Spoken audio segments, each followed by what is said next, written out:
नमस्कार, Ram Ram. BNA network के YouTube channel पर आपका स्वागत है। मैं हूं कुलभूषण। अगर आप अभी तक हमारे चैनल से नहीं जुड़े हैं तो कृपया चैनल को सब्सक्राइब कर लीजिए। मेरा कंटेंट, मेरा विश्लेषण आपको पसंद आता है तो लाइक भी जरूर कीजिए। राकेश टिकैत अपने आप में किसान नेता बोलता भी है और बताता भी है। भारतीय किसान यूनियन जो बाबा महेंद्र सिंह टिकैत ने शुरू करी थी, जो कि राकेश टिकैत के पिता थे। वीर बहादुर सिंह कभी उत्तर प्रदेश के मुख्यमंत्री हुआ करते थे। सिसोली में जो इनका निवास स्थान है, मुजफ्फरनगर में पड़ता है, पंचायत चल रही थी। वहां पर वीर बहादुर सिंह को बुलवाया गया। जब से भारतीय किसान यूनियन का उदय होना शुरू हुआ था, जो राकेश टिकैत हैं वो ना तो किसान नेता हैं और ना ही अपनी राजनीतिक पारी शुरू करना चाहते थे, शुरू कर पाए। जो इनके पिताजी थे महेंद्र सिंह टिकैत, उन्हें संत की भी उपाधि दी गई, बाबा की भी उपाधि दी गई और वो वास्तव में किसान हितैषी थे। जब प्रधानमंत्री नरेंद्र मोदी ने 3 कृषि कानून लाए थे तो वो बाबा महेंद्र सिंह टिकैत जो चाहते थे उन्हीं के आधार पर लाए थे। राकेश टिकैत ने पहले इन 3 बिलों का समर्थन किया था, लेकिन जैसे ही इन्होंने देखा पंजाब के किसान और कांग्रेसी नेता और जो भारत विरोधी टूल किट थी वो सड़क पर आ रहे हैं, तो राकेश टिकैत ने मौके का फायदा उठाकर इन लोगों से हाथ मिला लिया।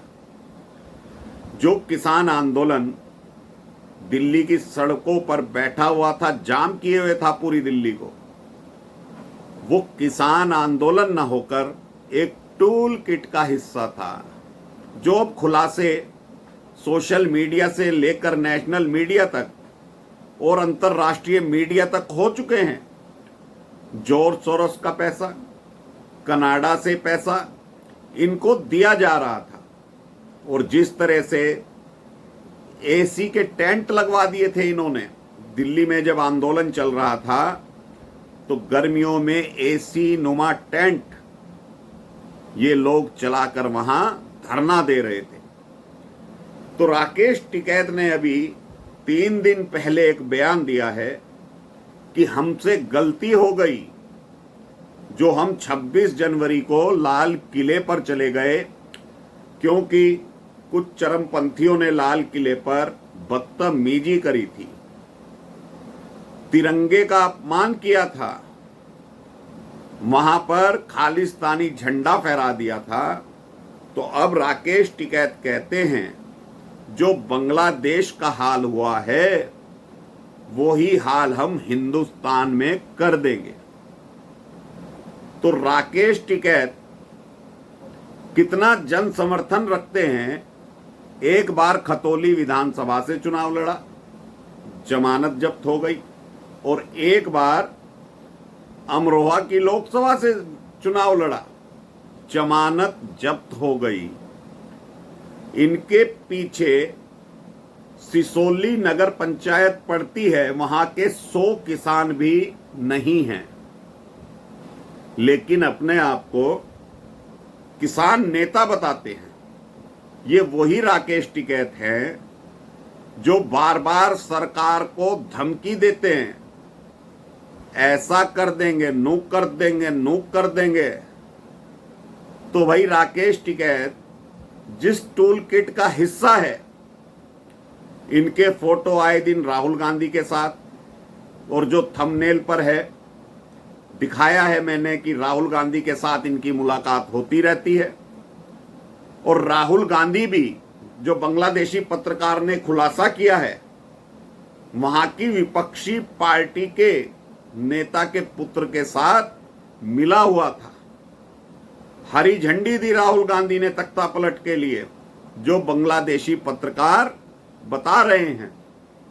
और बांग्लादेशी पत्रकार तो अब राहुल गांधी के परिवार की धज्जियां उड़ा रहे हैं और सरेआम लिख रहे हैं, बोल रहे हैं कि अगर किसी भी कांग्रेसी नेता की हिम्मत है, राहुल गांधी में हिम्मत है, राहुल गांधी की मम्मी में हिम्मत है, तो आकर मेरी बातों का जवाब दे, मैं सबूत दूंगा। तो ये राकेश टिकैत ऐसे लोगों का समर्थन करता है। 2022 के विधानसभा चुनावों में अखिलेश के लिए पिच तैयार कर रहा था ये राकेश टिकैत। अपनी नगर पंचायत में ये चुनाव नहीं लड़ सकता, इसकी इतनी हैसियत नहीं है कि इसे वहां से 500 वोट भी मिल जाएं, लेकिन 25 लाख लोगों के लिए कहता है संसद पर ले जाकर कब्जा करूंगा। मोदी को भागना पड़ेगा, कहीं ऐसी स्थिति ना हो जाए कि हिंदुस्तान बांग्लादेश बन जाए। 2017 से पहले या 2014 से पहले मुजफ्फरनगर के दंगे हुए थे, कव्वाल कांड हुआ था। वहां पर पूरा हिंदू समाज एकजुट हुआ था आजम खान के विरोध में, तो राकेश टिकैत भाग गया था। राकेश टिकैत की बिरादरी के, समुदाय के लोग, बच्चे मारे गए थे, राकेश टिकैत फिर भी वहां से भाग गया था।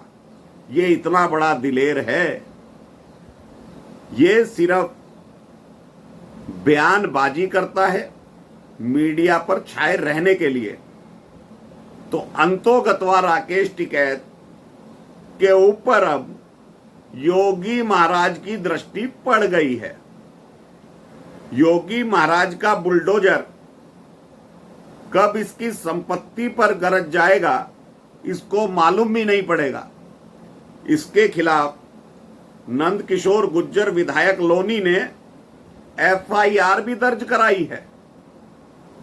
और पुलिस अगर कार्रवाई करने पर आई, शासन प्रशासन कार्रवाई करने पर आए, तो राकेश टिकैत को सिसोली से भी भागना पड़ जाएगा।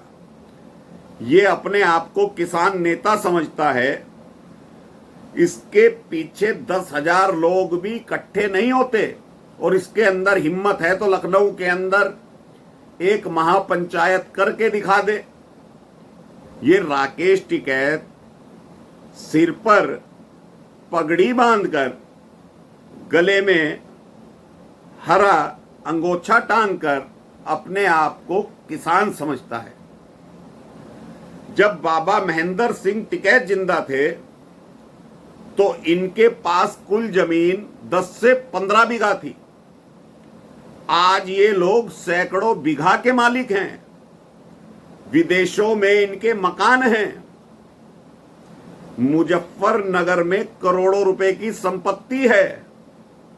अगर इसकी संपत्ति की भी जांच करा ली जाए तो अरबों खरबों रुपए की संपत्ति राकेश टिकैत और इसके बच्चों के नाम पर है। इसके बच्चे विदेश में रहते हैं और ये अपने आप को किसान नेता बताता है। विदेशों में भी इसके पास संपत्तियों का अंबार है और खुद इतना पढ़ा लिखा नहीं है, लेकिन मीडिया में बाइट देने आ जाता है। संसद का चुनाव ये जीत नहीं सका, लेकिन संसद में घुसने की बात कर रहा है। क्या हिंदुस्तान की पुलिस को और फौज को बांग्लादेशी समझा है इसने? और जिस टूल किट के सहारे ये कार्य कर रहा है, जिस दिन योगी और जिस दिन मोदी अपनी नजर हटा लेंगे ना इन चीजों से, सबका साथ सबका विकास वाली बात से, तो इन लोगों को दिन में तारे नजर आएंगे। और सरकार को तो अब ये चाहिए कि इसकी सारी संपत्तियों की जांच कराए कई पेट्रोल पंप का मालिक है ये। आए दिन बिजली विभाग पर धरना देना, छोटे छोटे कामों में सरकारी हस्तक्षेप करना, इसकी आदत बन गई थी। और अब भारतीय किसान यूनियन कई खंडों में बंट गई है।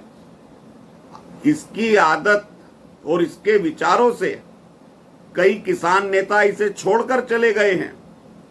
लेकिन पंजाब के किसानों के साथ मिलकर इसने जो षड्यंत्र रचे हैं और अपने आप को राहुल गांधी के साथ फोटो खिंचवाकर राष्ट्रीय नेता समझता है, कोलकाता कांड पर इसकी जबान नहीं खुली। बोल रहा था कि ममता बनर्जी की सरकार को अस्थिर करने की योजना है। इतना बड़ा कुकृत्य हो गया पश्चिम बंगाल में, उस पर राकेश टिकैत कहता है सरकार को अस्थिर करना चाहती है केंद्र सरकार। तो राकेश टिकैत, तुम्हारा जन समर्थन कहां से है, कहां पर है? तुम वहां से एक बार चुनाव लड़कर और देख लो, सारे दलों का तुम्हें समर्थन भी मिल जाएगा, तुम्हें तुम्हारी औकात पता चल जाएगी। तो अब तो योगी बाबा इसका इलाज करेंगे, ऐसा मुझे जान लगता है। और ऐसे टूल किट का, ऐसे लोगों का अगर सरकार अब भी उपचार नहीं करती, मायावती ने इसके पिताजी का भी इलाज कर दिया था, जेल में भेजकर छोड़ा नहीं था। मायावती की सरकार उत्तर प्रदेश में जब जब आई तो भारतीय किसान यूनियन ने फंड नहीं उठाया कभी। लेकिन आज ये व्यक्ति संसद पर कब्जा करने की बात करता है, 25 लाख लोगों की बात करता है। अब ये व्यक्ति पैसों में खेलता है, इसलिए इसे 25 लाख का भी पता है। जो धन इसे टूल किट से मिल रहा है, इसी वजह से ये लाखों करोड़ों की बात करता है, वरना ये व्यक्ति पढ़ा लिखा नहीं है। तो सरकार को इस तरफ ध्यान देना चाहिए। देश विरोधी बयान देने वालों पर कड़ी कार्रवाई होनी चाहिए, इनकी संपत्तियां जब्त होनी चाहिए। जितनी भी संपत्ति इन्होंने अर्जित कर रखी है उस पर बुलडोजर चलना ही चाहिए। किस तरह प्रियंका वाड्रा बोल रही हैं जो छतरपुर में बिल्डिंग गिराई गई, तो ऐसे लोगों पर जो पत्थरबाजी करते हैं, जो विवादित बयान देते हैं, उन पर कार्रवाई अब होनी ही चाहिए, वरना ये टूल किट फन उठाती रहेगी। तो दोस्तों, अभी के लिए इतना ही। मेरा कंटेंट, मेरा विश्लेषण आपको पसंद आए तो इसे लाइक जरूर कीजिए, चैनल को सब्सक्राइब जरूर कर लीजिए। धन्यवाद, नमस्कार, भारत माता की जय।